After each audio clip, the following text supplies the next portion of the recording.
कहते हैं ना, लाख करो चतुराई, कर्म का लिखा मिटेगा न रे भाई। ये पूरा समय भारत का है और मैंने अपने कई वीडियो में बार बार कहा था डोनाल्ड ट्रंप को वापस आना पड़ेगा, डोनाल्ड ट्रंप को भारत के साथ समझौता करना पड़ेगा और आखिरकार वो दिन आ गया। लेकिन डोनाल्ड ट्रंप का टोन भी बदल गया है, बोलने का तरीका, सोचने का तरीका, ये सब कुछ बदलते हुए भारत और अमेरिका ने अब दुनिया को एक बड़ा झटका दिया है, खास करके भारत के जो अड़ोसी पड़ोसी थे उन सबको। क्या कारण रहा? कल रात को ही ये ट्वीट डोनाल्ड ट्रंप का निकल कर आया, जिस ट्वीट के बाद एक चीज समझ में आ गई कि यहाँ पर अब पूरा का पूरा पॉलिसी बदल चुका है अमेरिका का। वैसे तो सुगबुगाहट पहले ही दिखनी शुरू हो गई थी, लेकिन इस सुगबुगाहट के बीच में आश्वस्त लोग नहीं थे। डोनाल्ड ट्रंप कुछ ऐसे हैं कि आज बदल जाएं, कल बदल जाएं। पहले तो उन्होंने ये तस्वीर शेयर की, एक पुरानी तस्वीर जिसमें पीएम मोदी डोनाल्ड ट्रंप हैं और ये दिखला रहे हैं कि किस तरीके से पूरी दुनिया को बदल रहे हैं। दूसरी तस्वीर इन्होंने इंडिया गेट की शेयर की, तब लगा था कि जरूर कुछ न कुछ होने वाला है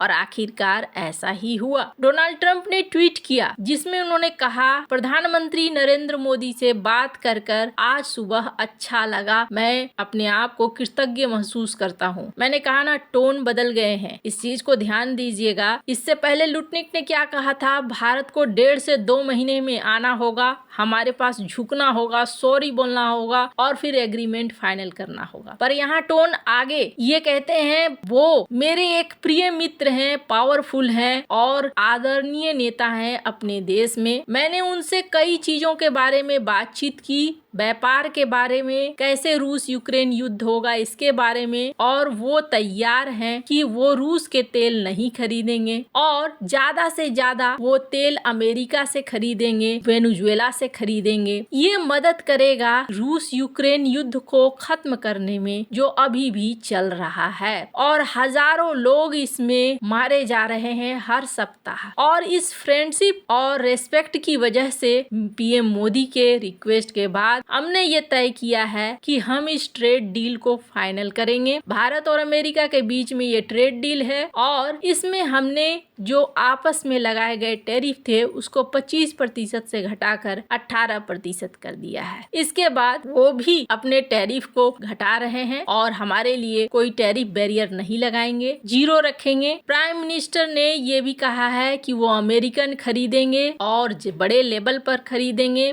$500 बिलियन की यूएस एनर्जी, टेक्नोलॉजी, एग्रीकल्चर, कोयला, इन प्रोडक्ट्स को खरीदेंगे। हमारे रिलेशंस अमेजिंग हैं और ये आगे और स्ट्रॉन्गर होंगे। पीएम मोदी और मैं दोनों ने मिलकर चीजों को डन किया है और thank you for your attention for this matter. अब यहाँ पर जिस तरीके से डोनाल्ड ट्रंप ने अपनी बात रखी है उसमें स्पष्ट हो जाता है कि ये टोन बदल चुके हैं और बहुत ही बढ़िया तरीके से अब बात कर रहे हैं। लेकिन यहाँ पर कई विशेषज्ञ हैं जो ये कह रहे हैं, जैसे कि माइकल कुगलमैन, कि ठीक है ये भारत अमेरिका की डील है, लेकिन मुझे नहीं लगता है कि रूस से तेल खरीदने के बारे में भारत ने किसी तरीके का कमिटमेंट दिया होगा। वैसे आपको बता दूं, कभी कभी होता क्या है, थोड़ी सी नाक ऊंची रहनी देनी चाहिए किसी की भी। अभी जो ये डील है 18%, ये डील भारत पे सबसे कम है। भारत के पड़ोसी वियतनाम या पाकिस्तान या बांग्लादेश, इन पर लगे हुए टैरिफ से अब भारत का टैरिफ कम हो गया, यानी कंपटीशन में भारत इनसे आगे हो गया। और दूसरी बड़ी चीज ये है कि जैसे जियोपॉलिटिकल हालात बन रहे हैं भारत के आसपास में, ये डील होनी बहुत जरूरी थी। अब बहुत लोग सवाल कर रहे हैं कि अमेरिका इस डील के लिए मान क्यों गया। तो पहली बात ये, यूरोपीय यूनियन और भारत की डील करने के बाद ना, अमेरिका अगर डील नहीं करता तो अमेरिका पीछे रह जाता। इस वजह से भी अमेरिका को ये डील करनी पड़ी और आवाज में भी नरमी लानी पड़ी। भारत ने एक चीज साबित कर दिया कि शांत रहकर कूटनीति का गेम किस तरीके से खेला जाता है। दूसरी बड़ी चीज, भारत वो देश था जिसने चुपचाप इस टैरिफ का हल निकाला, न कि गुत्थम गुत्थी लड़ाई में पड़ा, और इसका फल भारत को मिल रहा है। लेकिन पाकिस्तान के लोग क्यों कोस रहे हैं? स्क्रीन पर एक ट्वीट देखिए जिसमें पाकिस्तान के लोग कह रहे हैं कि भाई अच्छी डील तो भारत ने हासिल कर ली, फिर हमें क्या मिला। शहबाज शरीफ ने न जाने कितने मौकों पर खुले तौर पर तारीफ की, डोनाल्ड ट्रंप की नोबेल प्राइज के लिए नॉमिनेट भी किया, पर इसके बावजूद डोनाल्ड ट्रंप ने भारत के साथ अच्छी डील फाइनल की, न कि पाकिस्तान के साथ। और ये चीज होनी ही थी। जो लोग मेरे चैनल के रेगुलर व्यूअर हैं उन्हें बहुत अच्छे से पता है, मैंने कई बार कहा है कि इसमें अंत में पाकिस्तान ही है जो चारों तरफ से पिटेगा बुरी तरीके से और पाकिस्तान को भुगतना होगा। यूरोपीय यूनियन की डील, इसने प्रभाव डाला। अब सवाल है कि इस डील से भारत को किस किस सेक्टर पर फायदा होने वाला है। अमेरिका भारत का सबसे बड़ा ट्रेडिंग पार्टनर है। दोनों देशों के बीच आपसी व्यापार 131 अरब डॉलर का है। सबसे बड़ी बात यह है कि अमेरिका के साथ भारत ट्रेड सरप्लस की स्थिति में है। दोनों देश पिछले साल फरवरी से ट्रेड एग्रीमेंट पर बातचीत कर रहे हैं। दोनों देशों ने 2030 तक आपसी ट्रेड को 500 अरब डॉलर पहुंचाने का लक्ष्य भी रखा है। अब इस ट्रेड डील से जो हमारे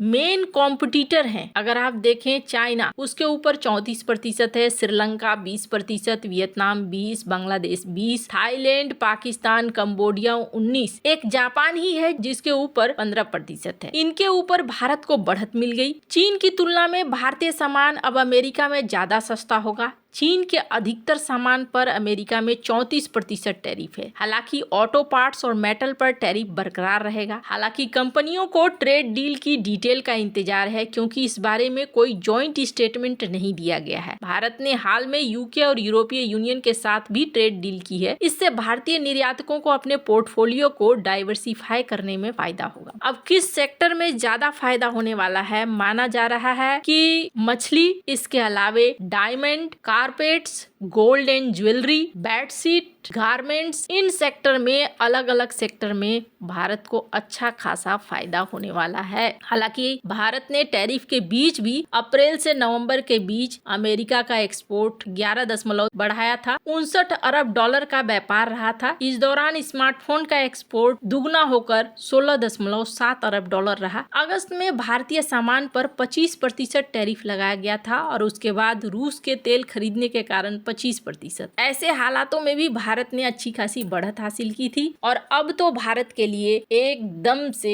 मौका ऐसा है कि अब भारत को कोई रोक नहीं सकता है। आपको क्या लगता है? इन सब मामले में आपकी क्या राय है? कमेंट कर जरूर बताएं। जल्द मिलते हैं अगले वीडियो में नई खबर के साथ।